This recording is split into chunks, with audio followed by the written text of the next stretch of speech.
welcome back. So today I want to talk about how we go about identifying a hand plane manufacturer. So when you're out looking for hand planes, there are some major manufacturers of vintage hand planes that made hand planes, and they made them for department stores, and they made them for themselves, and sometimes they even made them for each other. So I'm going to put up a list of the major manufacturers that I know of that made a large percentage of all of the hand planes in the late 1800s and early 1900s up to like 1960. So I'm also going to put up a list of the secondary line. Now these are hand planes that came out in the mid 1900s, after the Industrial Revolution, after hand plane use became less prominent. They're more for the handyman, more for the homeowner, and we call them a second line. They're not quite as high quality as the top of the line for each one of the manufacturers. Now you want to note that some of these, probably most of these secondary line hand planes can be good users. They can be tuned to the point where they will perform the task that you need. But some of them take a fair amount of work to get to that point. So it's kind of up to you if you want to do that work, or you want to take on that challenge. Sometimes it's fun just to get these secondary lines to work like a top performing plane. And the last thing I want to do before we dive into the actual guts of this video of how we're going to determine who made those planes is I'll put up a list of the department stores. Now please note that none of these lists are meant to be complete. They're as complete as I can think to make them, but especially department stores, there are hundreds of thousands of them, and you can just find new ones a lot of the time you're out looking for hand planes. So please don't think that this list is complete. So this video is meant to be used in conjunction with my website page, which is how to quickly identify your vintage hand plane.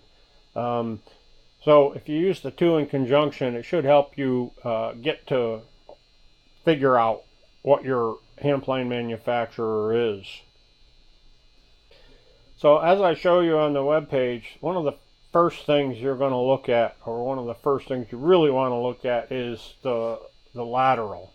And of course this is assuming that it has a lateral, that it's not a pre-lateral hand plane, one of the earlier hand planes that do not have a lateral. And if that's the case, then you have to move on to one of the other attributes. But so here is a Stanley lateral. So a Stanley lateral is going to look like this for most of the duration. Now a Type 5 has a slightly different lateral, and I'll put a picture up of what the Type 5 lateral looks like so you'll know. So that lateral on the Stanley follows them pretty much all the way through. Now Stanley also has a lateral like this. It's a twisted lateral. Now the twisted laterals start to get a little more complicated. right? So this is a keen cutter, which is a bedrock off the Stanley bedrock line, which used this twisted lateral. Now some of these, or a lot of these, came off the Union line because this is exactly like a Union lateral. Even though the Union laterals changed over time, once Stanley bought them out, they went strictly to this lateral with the washer. And I'll put some of the earlier Union laterals up again so you know what they look like as well.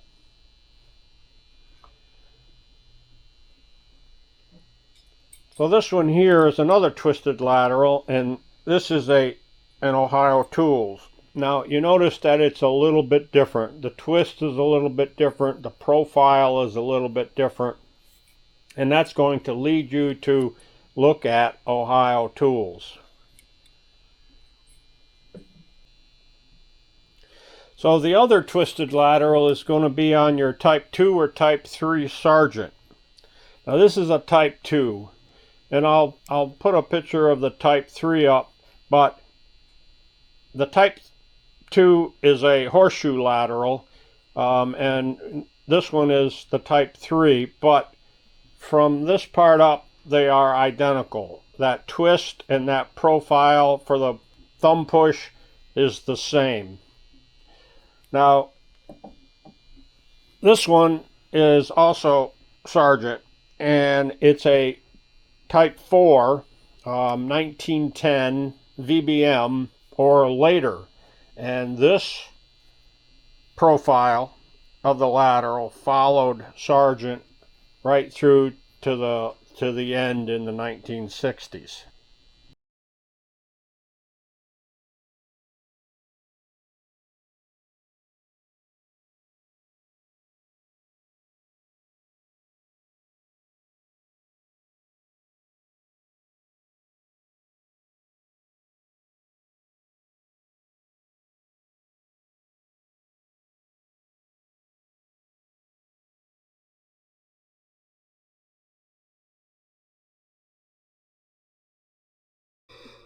So this next lateral and hand plane that I show you is a little bit more collectible than the ones I've been showing. And what I mean by that, it's a little bit harder to find this one. And so I'm going to show you a few of the other attributes before we get to those parts on this particular plane. Notice the horn on this Upson nut. It's pretty unique, and it's a pretty telltale sign that you've got something unique. The other thing you want to look at is look at that adjuster. It's a little bit different than the ones you'll see for the Stanley and the Sargent. This is also the same adjuster as a standard rule, which of course, if you follow the history, has a history here. And the knob is somewhat unique as well. And of course, there's your adjuster. It's pretty unique. It's pretty hard to identify once you've seen it. And it's something that it doesn't work great as a lateral adjuster, but again, this plane is somewhat collectible, and it's a nice addition to your collection if that's what you're looking for. I don't know a whole lot about the record hand planes. I don't collect them. I haven't seen a lot of them. As a matter of fact, I've only had one that come through my shop in the years that I've been looking for hand planes. I find them out in the flea markets and the antique shops once in a while, but they're usually pretty pricey, and I don't pick them up. They're also, the ones that I've found are not the older ones, so I just haven't found them. But again, here's a quick shot of them. Research is your is the name of the game. And I hope this helps you out, even though it might be only a little. And another very common scenario you'll look at when trying to determine what type of hand plane manufacturer you have is what the number stamped on the plane is.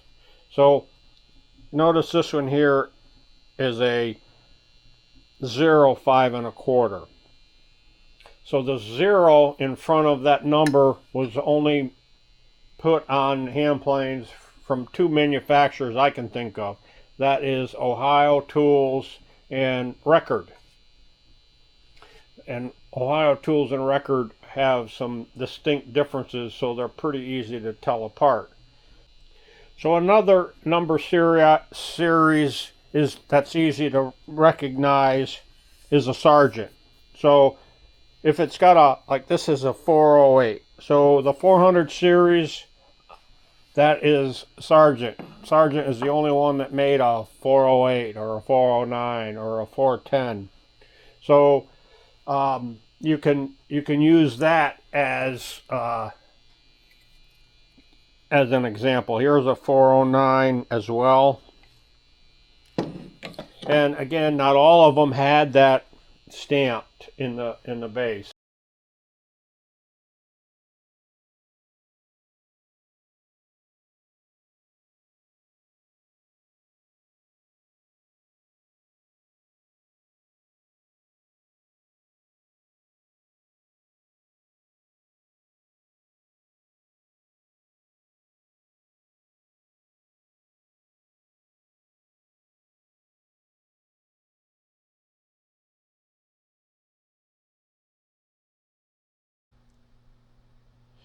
So here is an attribute that will help you identify your hand plane, and that is the knob and tote. So you will look at the knob and tote, and you probably won't look at this originally except for some of the very unique examples. So one of the very unique examples I can think of off the top of my head is the Ohio Tools number 4.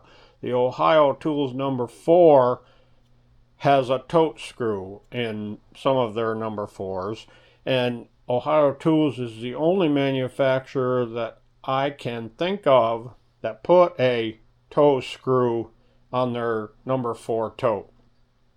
So that's one example. So another thing you'll look at is, so the knobs, the early knobs had a bead, and different manufacturers changed that out at different times. You'll look at a difference between a high and a low knob, and that'll help you date that hand plane. And we know that the low knobs are typically older than hand planes with the high knob. And the other thing you'll look at is the wood type. So rosewood and mahogany were the primary wood types in the premium planes. Stanley used the rosewood for most of their primary hand planes up until Type 17 and even after Type 17. And it wasn't until the mid-60s where they pretty much all went to hardwood, a cheaper brand. Sargent used rosewood up to 1910, and at Type 4 they went to mahogany. Union is primary mahogany. Now Ohio Tools had a fox type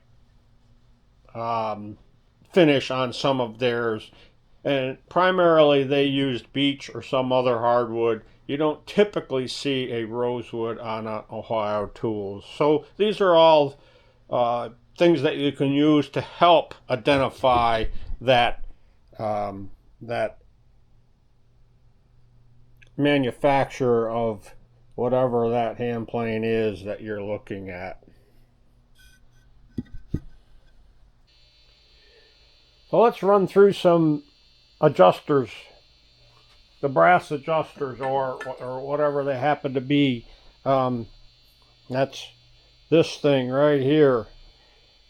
Some of them are fairly unique, like this is an Ohio Tools, and you can see it's a little bit different than the Stanley, which is here. And even Stanley had some with a patent inside, and some are slightly different. So I'll post a few of them up, and you can look at them. And again, don't expect it to be an all-inclusive, absolutely every adjuster that you will ever see, but it'll kind of give you an idea of, what you should go compare to if you happen to need that to verify your manufacturer.